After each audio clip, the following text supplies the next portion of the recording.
కొరకే కల్వరి స్వరము నీ కొరకే.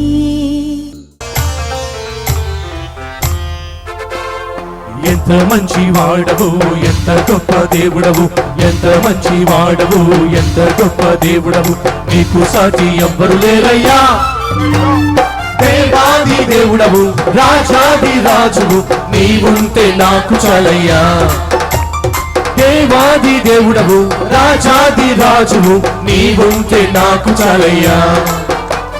యెహోవా యెహోవా యెహోవా నా కాపరి, యెహోవా యెహోవా యెహోవా నా ఊపిరి, యెహోవా యెహోవా యెహోవా నా కాపరి, యెహోవా యెహోవా యెహోవా నా ఊపిరి.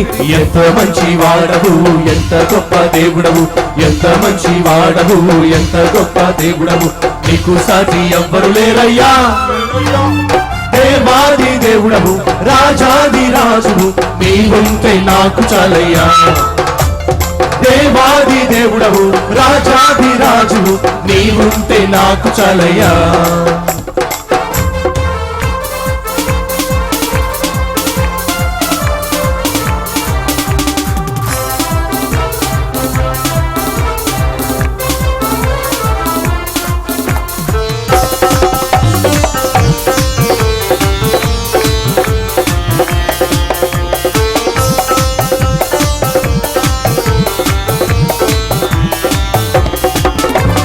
పేరు పెట్టి పిలిచావు, లాజరు రమ్మన్నావు, కన్నీటిని తుడిచావు, కష్టాలు తీర్చావు.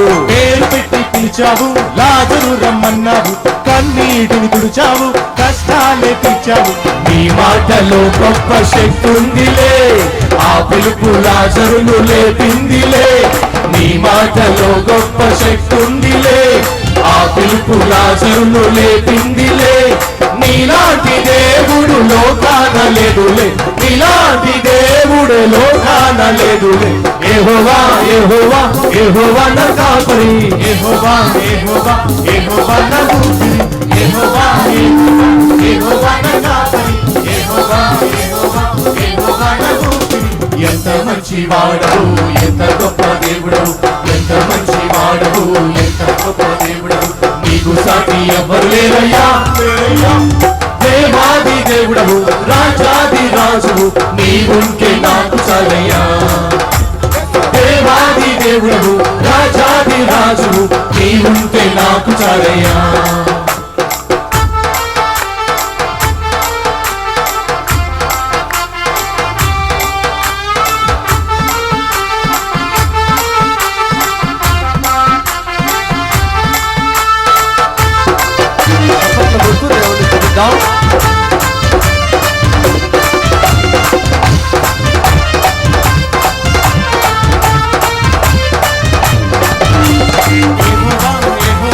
యెహోవా నా కాపరి, యెహోవా యెహోవా యెహోవా నా ఊపిరి, యెహోవా యెహోవా యెహోవా నా కాపరి, యెహోవా యెహోవా యెహోవా నా ఊపిరి. సంద్రాన్ని శాసించి శాంతింపజేసావే, పాపులను స్నేహించి పవిత్రులుగా మార్చావే. సంద్రాన్ని శాసించి శాంతింపజేసావే, పాపులను స్నేహించి పవిత్రులుగా మార్చావే. నీవేవంటే దయ్యాలు వణికాయిలే, నీవంటే రోగాలు చలిసాయిలే. నీవేవంటే దయ్యాలు వణికాయిలే, నీవంటే రోగాలు చలిసాయిలే. నీలాంటి దేవుడు లోకాన లేడులే, నీలాంటి దేవుడే లోకాన లేడులే. యెహోవా యెహోవా యెహోవా నా కాపరి, యెహోవా యెహోవా యెహోవా నా ఊపిరి, యెహోవా యెహోవా యెహోవా నా కాపరి, యెహోవా యెహోవా యెహోవా నా ఊపిరి. ఎంత మంచి వాడవు, ఎంత గొప్ప దేవుడవు, ఎంత మంచి వాడవు, ఎంత నీకు సాటి ఎవ్వరు లేరయ్యా. దేవాది దేవుడవు, రాజాది రాజువు, నీవుంటే నాకు చాలయ్యా. దేవాది దేవుడవు, రాజాది రాజువు, నీవుంటే నాకు చాలయ్యా. లలలలాల లలలలాల లలలలాల లలలలాల లలలలాల లలలలాల లలలలాల లలలలాల.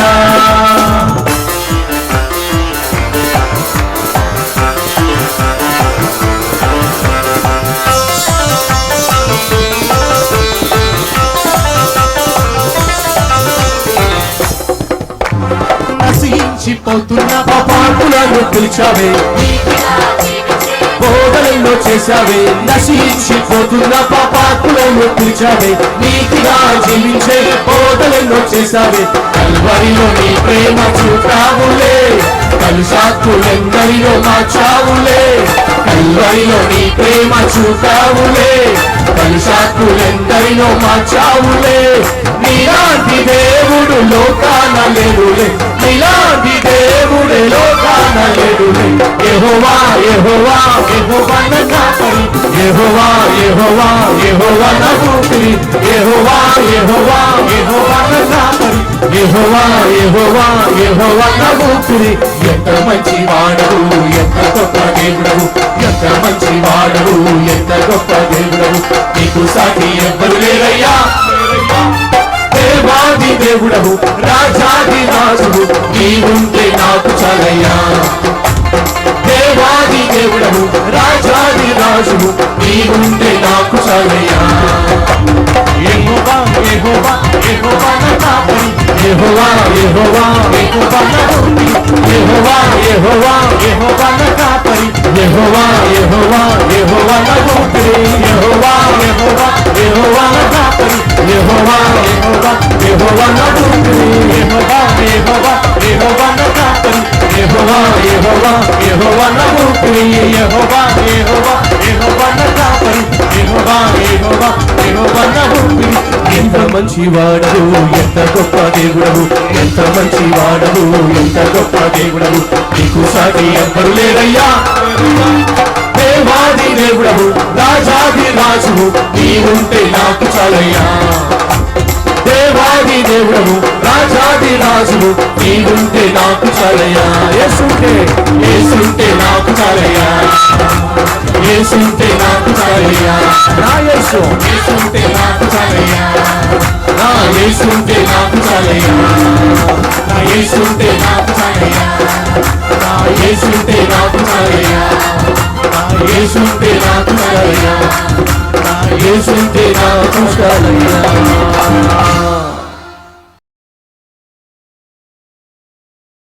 ఆశీర్వాదమునకు వారసులుగా ఉన్నటకు దేవుడు మనల్ని పిలిచాడు. యేసుక్రీస్తును నిజమైన దేవుడుగా తెలుసుకోవడమే గొప్ప ఆశీర్వాదము. అలా తెలుసుకోకుండా జీవిస్తే అది శాపకరము.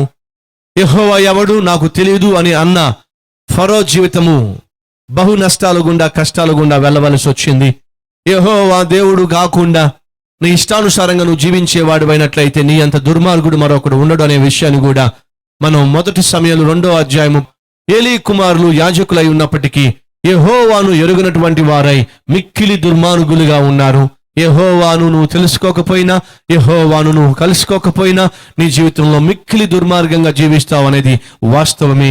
ఈరోజు ఇంకా నీ జీవితంలో పాపానికి దుర్మార్గానికి చోటున్నట్లయితే, ఇహ సంబంధమైన లోక సంబంధమైన శరీర సంబంధమైన కార్యములు నీలో ఇంకా చోటు చేసుకున్నట్లయితే వాస్తవంగా నీ స్థితి ఏమిటయ్యా అంటే నువ్వు దేవుణ్ణి ఎరుగనటువంటి వాడివి, దేవునికి నువ్వు దూరంగా జీవిస్తున్నటువంటి వాడివి. కాబట్టి నీ జీవితంలో ఇంకా దుర్మార్గానికి, పాపమునకు, శరీర ఇచ్చలకు ఇంకా చోటు ఉన్నది.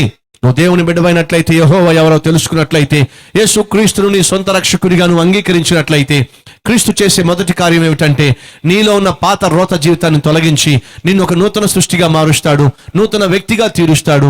నీ పాత జీవితాన్ని సమాధి చేసి దేవుడు నీకు ఒక క్రొత్త హృదయాన్ని ఇచ్చి నూతన ప్రారంభాన్ని దయచేస్తాడు. అది యేసుక్రీస్తు చేసే మొట్టమొదటి కార్యము. ఈ రోజు ఈ మాటలు వింటున్న ప్రియ సహోదరుడా, ప్రియ సహోదరి, ఆ యేసుక్రీస్తు అనుగ్రహించగలిగిన పాప క్షమాపణ, ఆ యేసుక్రీస్తు అనుగ్రహించగలిగిన పాపం పైన జయ జీవితము, యేసుక్రీస్తు అనుగ్రహించగలిగిన నూతన హృదయము, నూతన జీవిత మార్గము ఈ రోజు నువ్వు కలిగి పరిశుద్ధంగా దేవుని బిడ్డగా జీవిస్తున్నావా? అలా నువ్వు జీవించకపోయినట్లయితే నీకు ఏలీ కుమారులకు పెద్ద డిఫరెన్స్ లేదు. వాళ్ళు మిక్కిలి దుర్మార్గులు, నువ్వేమో కొంచెం దుర్మార్గుడివి. ఇప్పుడు అడుగుతున్నా, మిక్కిలి దుర్మార్గుడా, కొంచెం దుర్మార్గుడా? అడుగుతున్నా, లీటర్ విషము విషమా లేక 10 ml విషమా? మాట్లాడరేమండి? ఏమండి? ఒక లీటర్ బాటిల్లో ఉన్న విషమా లేదా చిన్న బాటిల్లో ఉన్న విషమా? ఏది విషము? రెండు విషములే. పెద్ద బాటిల్లో ఉన్న విషమే, చిన్న బాటిల్లో ఉన్న విషమే. దోషుల్లో ఉన్న విషమే, బేసిన్లో ఉన్న విషమే.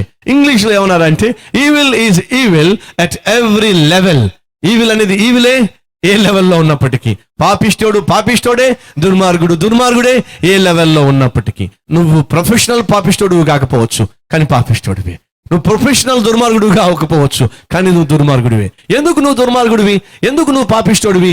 యేసుక్రీస్తుకు నీ హృదయంలో చోటు ఇవ్వలేదు కాబట్టి, యేసుక్రీస్తు సృష్టికర్తను నీ హృదయంలోకి స్వీకరించలేదు కాబట్టి. నా ప్రియ సహోదరి, నా ప్రియ సహోదరుడా, కనీసం ఈ రోజైనా నీ జీవితంలో ఆ క్రీస్తుకు చోటు ఇచ్చినట్లయితే, ఆ క్రీస్తుని సొంత రక్షకునిగా అంగీకరించినట్లయితే ఆయన ఏం చేస్తాడు? నీ జీవితాన్ని నూతన పరుస్తాడు. ఏం చేస్తాడు? నీ హృదయాన్ని బాగు చేస్తాడు. ఏం చేస్తాడు? నీ రాతి వంటి హృదయాన్ని తీసివేసి మెత్తని మాంసం వంటి హృదయాన్ని నీకు ఇస్తాడు. ఆ తర్వాత ఏం చేస్తాడు? నిన్ను దీవిస్తాడు, నీ జీవితాన్ని దీవెనకరంగా మారుస్తాడు. ఆ తర్వాత ఏం చేస్తాడు? నిన్ను తన కొరకు శ్రేష్టమైన సాక్షిగా నిలబెట్టుకుంటాడు. అనేక మందిని తన వైపుకు ఆకర్షించుకోవడానికి దేవుడు నిన్ను ఒక చక్కని శక్తిగా, అటువంటి శక్తి కలిగిన వ్యక్తిగా దేవుడు నిన్ను అభిషేకిస్తాడు. ఈరోజు ఈ మాటలు వింటున్న ప్రియ సహోదరుడా, ప్రియ సహోదరి, ఆశీర్వాదములకు వారసుడిగా ఉండడానికి నువ్వు పిలువబడ్డావు.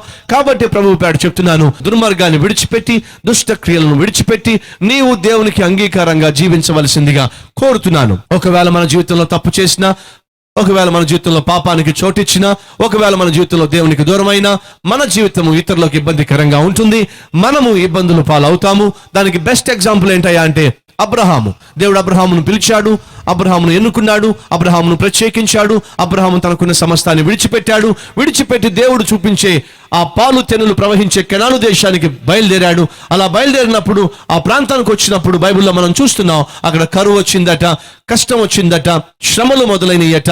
ఎస్, విశ్వాస యాత్రలో తప్పక శ్రమలు ఉంటాయి, విశ్వాస యాత్రలో తప్పక పరీక్షలు ఉంటాయి, విశ్వాస యాత్రలో తప్పక మన విశ్వాసము పరీక్షించబడుతుంది. అందుకే మరలా మీకు జ్ఞాపకం చేస్తున్నాను, faith that is not tested is not trusted. ఒక విశ్వాసి యొక్క విశ్వాసం పరీక్షించబడకపోయినట్లయితే ఆ విశ్వాసి సరైన విశ్వాసి కానే కాదు. బంగారము పరీక్షించబడకపోయినట్లయితే అది మంచి బంగారము కానే కాదు. ప్రతి మంచి బంగారము పరీక్షించబడుతుంది. నువ్వు బంగారాన్ని తీసుకుని వెళ్ళి బ్యాంకులో తీసుకువెళ్ళి, అయ్యా ఈ బంగారం తీసుకోండి, నాకు కొంత డబ్బు ఇవ్వండి అని చెప్పినప్పుడు ఏం చేస్తాడు? చూసిన వెంటనే తీసుకెళ్ళి లాకర్లో వేసుకుంటాడా? పొరపాటున అది చేయడం. ఏం చేస్తాడు? అది నిజంగా బంగారం అయితే దాన్ని పరీక్షిస్తాడు. అది నిజంగా బంగారం అయితే దాన్ని టెస్ట్ చేస్తాడు. నువ్వు నిజంగా దేవుని బిడ్డవైతే, నువ్వు నిజంగా విశ్వాసమైతే, నువ్వు నిజంగా క్రీస్తు యొక్క రక్తంలో కడగబడిన వాడవైతే తప్పనిసరిగా దేవుడిని ఏం చేస్తాడు? పరీక్షిస్తాడు. నీ విశ్వాసాన్ని పరీక్షిస్తాడు, నీ ఆత్మీయతను పరీక్షిస్తాడు, నీ ఓపికను పరీక్షిస్తాడు, నీ తగ్గింపును పరీక్షిస్తాడు, నీ సాత్వికత్వాన్ని పరీక్షిస్తాడు. నువ్వు ఎంతగా దేవుని మీద ఆధారపడతావో ఆయన పరీక్షిస్తాడు. అదేవిధంగా అబ్రహామును కూడా దేవుడు పరీక్షించాడు. నన్ను వెంబడిస్తున్నాడు, నాతో వస్తున్నాడు, కానీ ఎంతవరకు నా మీద ఆధారపడతాడు?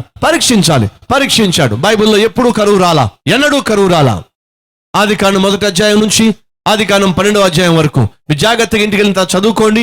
ఎన్ని సంవత్సరాలైందో నాకు తెలియదు, కానీ అన్ని సంవత్సరాల్లో ఎప్పుడు కరువు రాలా. ఫస్ట్ టైం కరువు వచ్చింది. ఎప్పుడు కరువు వచ్చింది? అబ్రహాము దేవుడు పిలిచినప్పుడు కరువు వచ్చింది. ఎక్కడ కరువు వచ్చింది? ప్రపంచంలో ఎక్కడా కరువు రాలా. మరి ఎక్కడొచ్చింది? అబ్రహాం ఉన్న చోటే కరువు వచ్చింది. ఎందుకు వచ్చింది? ఆ విధంగా దేవుడు అబ్రహామును పరీక్షించాలనుకున్నాడు. ఎంతవరకు తను నా మీద ఆధారపడతాడో చూద్దామనుకున్నాడు. అలా పరీక్షించాలని ఆశపడిన దేవుడు అబ్రహామును పరీక్షించే సమయంలో ఆ ప్రాంతంలో, అనగా అబ్రహాము ఎక్కడున్నాడో అక్కడే పరీక్ష. అబ్రహాము ఎక్కడున్నాడో అక్కడే కరువు వచ్చినప్పుడు అబ్రహాము ఏం చేయాలి? యెహోవా మీద ఆధారపడాలి. అబ్రహాము ఏం చేయాలి? దేవుని వైపుకు తిరగాలి, దేవుణ్ణి ఆధారం చేసుకోవాలి. ఏ శ్రమ వచ్చినా, ఏ కష్టం వచ్చినా, ఏ పరీక్ష వచ్చినా, ఏ అనారోగ్యం వచ్చినా క్రైస్తవుడు ఎవరి మీద ఆధారపడాలి? దేవుని మీద ఆధారపడాలి. ఆయన కనికర వాత్సల్యత మీద ఆధారపడాలి. బైబిల్లో మధ్య అధ్యాయము, మధ్య వచనము మీకు తెలుసా ఏంటో? బైబిల్ మొత్తంలో ఉన్న కేంద్ర వచనము ఏమిటో తెలుసా? Any idea? 118వ కీర్తన ఎన్నో వచనము? 8వ వచనం. ఏముంది? రాజులను ఆశ్రయించుట కన్నా, మనుషులను ఆశ్రయించుట కన్నా యెహోవాను ఆశ్రయించుటయే మేలో. బైబిల్ మొత్తంలో ఉన్న మధ్య వచనం అది. అంటే బైబిల్ మొత్తానికి కేంద్ర బిందువు అయిన వచనం ఏంటో తెలుసా? మనుషుల మీద ఆధారపడడం కన్నా దేవుని మీద ఆధారపడమే మేలు. అది బైబిల్ యొక్క సారాంశం. అబ్రహాం ఈ విషయంలో పొరపాటు పడ్డాడు. అబ్రహాం ఈ విషయంలో తప్పుటడుగులు వేశాడు. ఎస్, అబ్రహాం కూడా ఆ రోజుల్లో క్రొత్తగా నూతనంగా దేవుని తెలుసుకున్నాడు. నూతనంగా నడవడం నేర్చుకున్న వ్యక్తి తప్పనిసరిగా తప్పుటడుగులు వేస్తాడు. దేవుని మీద ఆధారపడవలసిన అబ్రహాము దేవుని మీద ఆధారపడకుండా ఏం చేశాడు? ఫరో వైపుకు వెళ్ళాడు. ఐగుప్తు వైపుకు వెళ్ళాడు. దేవుని వైపుకు వెళ్ళవలసిన మనిషి లోకం వైపుకు వెళ్ళినా, దేవుని వైపుకు వెళ్ళవలసిన మనిషి సైతాను వైపుకు వెళ్ళినా తప్పనిసరిగా శ్రమలు వస్తాయి, తప్పనిసరిగా కష్టాలు వస్తాయి, తప్పనిసరిగా ఇబ్బందులు వస్తాయి. అందులో ఎటువంటి సందేహము లేదు. అబ్రహాము దేవుని చేత ఏర్పాటు చేయబడిన వ్యక్తి, అయినా పొరపాటు చేశాడు. దయచేసి గమనించండి. చాలా మంది అంటారు, నా జీవితంలో నేను ఏ పొరపాటు చేయను, నా జీవితంలో ఏ తప్పు చేయను, ఎందుకంటే అటువంటి స్థాయికి నేను చేరిపోయాను. నో, అది విర్రవేగేతనము, అది గర్వానికి సూచన. బ్రదర్, ఒకప్పుడు నేను పడిపోయేవాడిని కానీ అస్సలు ఇప్పుడు నన్ను ఎవడో పడేయలేడు బ్రదర్. ఆ సైతాన్ కూడా నన్ను ట్రై చేశాడు, బాగా ట్రై చేశాడు, కానీ వాడి వల్ల కూడా కాలేదు బ్రదర్. బాగా సెటిల్ అయిపోయాం బ్రదర్. తప్పు. నిలిచి ఉన్నాను అని చెప్పుకున్నవాడు తాను పడిపోకుండా బహు జాగ్రత్తగా కాపాడుకోవాలి. సహోదరులు, సహోదరులు, మనం ఎంత ఆత్మీయులు అయినా అజాగ్రత్తగా ఉంటే పతనము తప్పదు. ఎంత దేవునికి దగ్గరగా జీవిస్తున్నా, but we're not sin free. పాపము నుంచి మనము పూర్తిగా దూరం చేయబడిన వారము కాదు.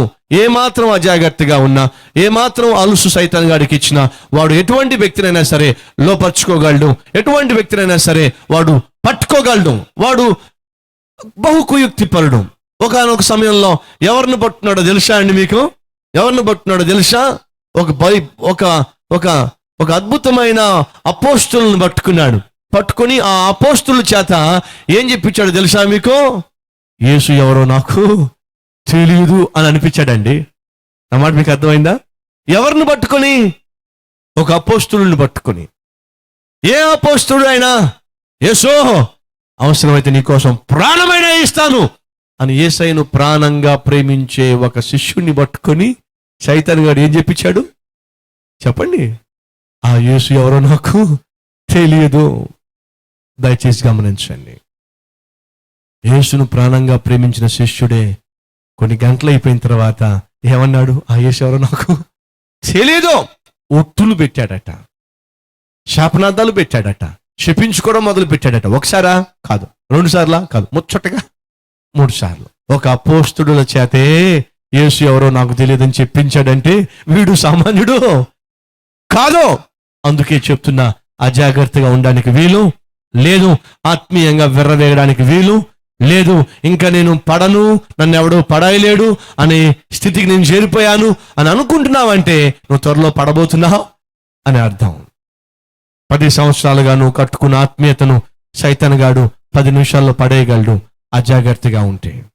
30 సంవత్సరాలుగా కట్టిన నీ సేవను నువ్వు అజాగ్రత్తగా ఉన్నట్లయితే 30 నిమిషాల్లో సైతాన్ గాడు ఏం చేయగలడు? పడేయగలడు. కాబట్టి ఏ ఒక్కరు కూడా విర్రవేగడానికి వీల్లేదు.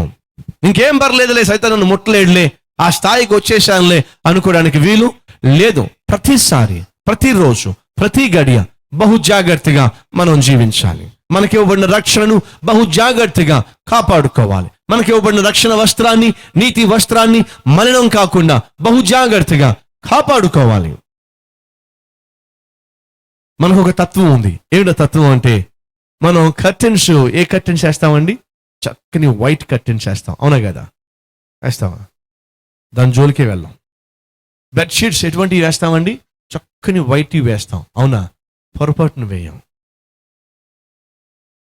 మీరు కర్టెన్స్ వేసినా, బెడ్షీట్స్ వేసినా, లేదా ఏమైనా మీరు కొన్నా వైట్ జోలికి అసలు వెళ్ళరు. మరి దేని జోలికి వెళ్తారు? Dark colours, dark brown, dark blue, maroon colour. ఎందుకని? మాపుకు ఆగుతుందండి. దేనికి ఆగుతుందట? మాపుకు ఆగుతుందట. జాగ్రత్తగా వినండి.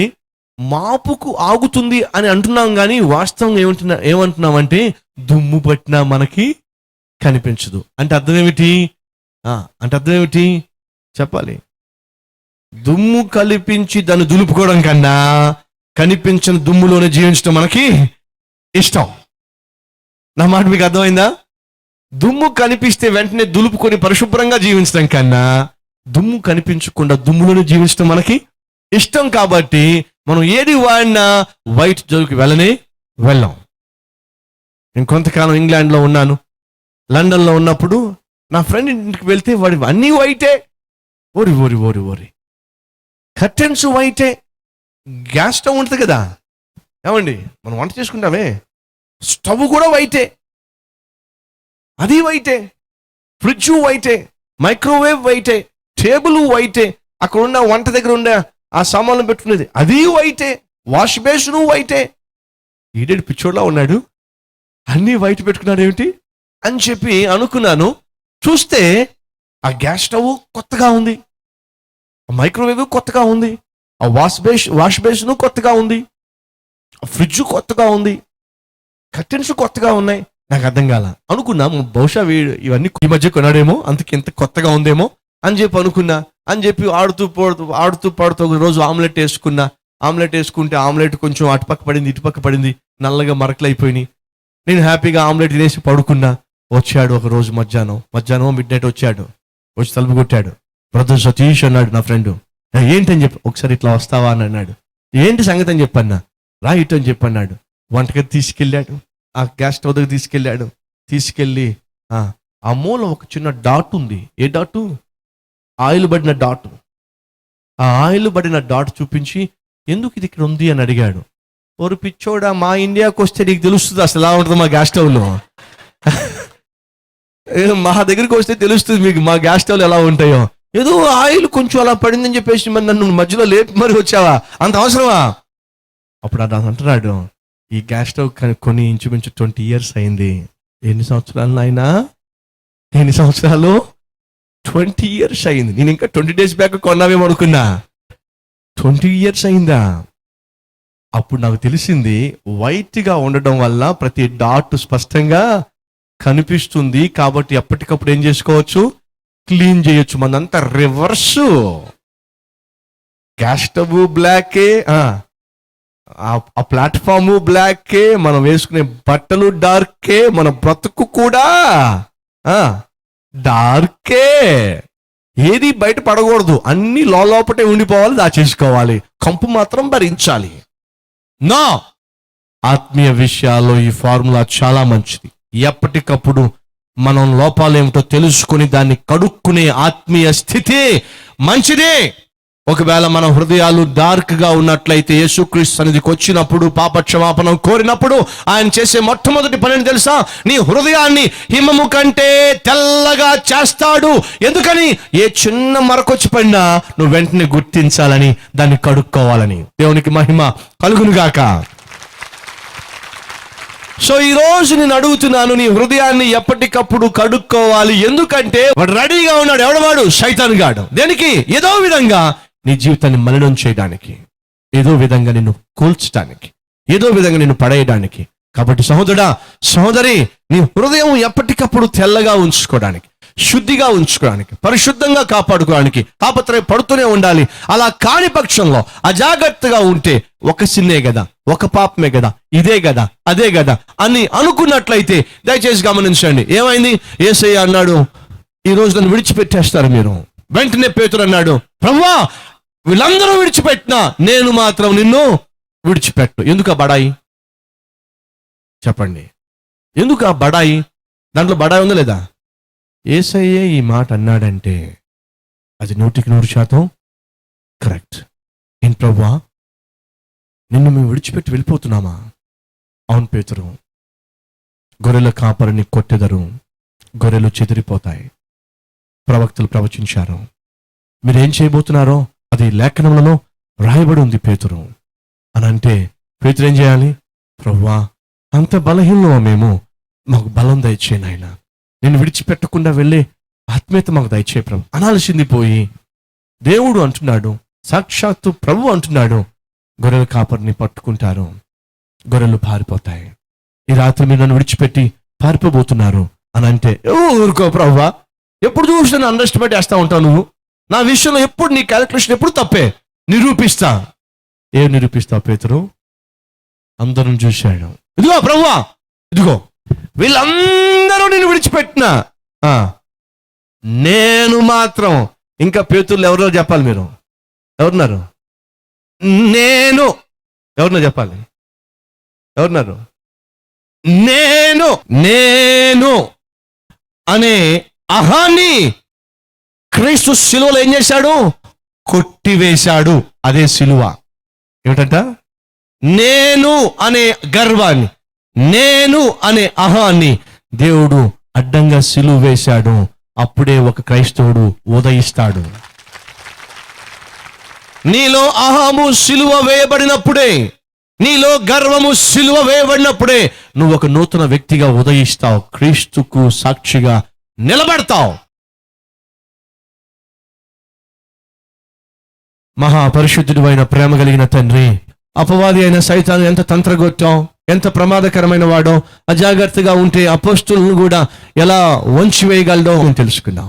నాయనా, రక్షించబడిన వారిగా, నీ ప్రేమను పొందుకున్న వారిగా, హృదయ శుద్ధిని అందుకున్న వారిగా, హిమము కంటే తెల్లగా హృదయము కడగబడిన వారిగా మేము జీవిస్తూ మరలా ఆ హృదయాన్ని మరకలతో నింపుకోకుండా, పాపముతో నింపుకోకుండా పరిశుద్ధంగా జీవించడానికి, ప్రతి నిత్యము నీ బిడ్డలుగా జీవించడానికి, నీ సాక్షులుగా జీవించడానికి, అపవాదికి చోటు ఇవ్వకుండా జీవించడానికి కావలసిన శక్తిని, అట్టి భక్తిని మా అందరికీ ఇచ్చి ఈ వారమంతా మేము పరిశుద్ధులుగా జీవించడానికి సహాయము చేయమని యేసు పరిశుద్ధ నామములో వేడుకొనుచున్నాము తండ్రి.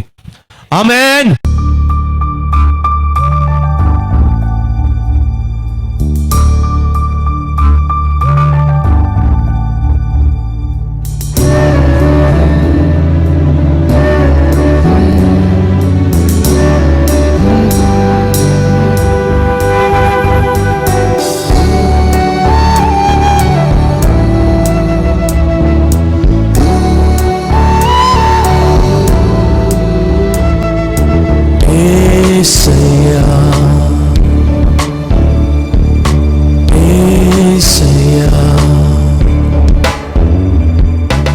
Address Calvary, post box number 30, Kukatpally, Hyderabad 72.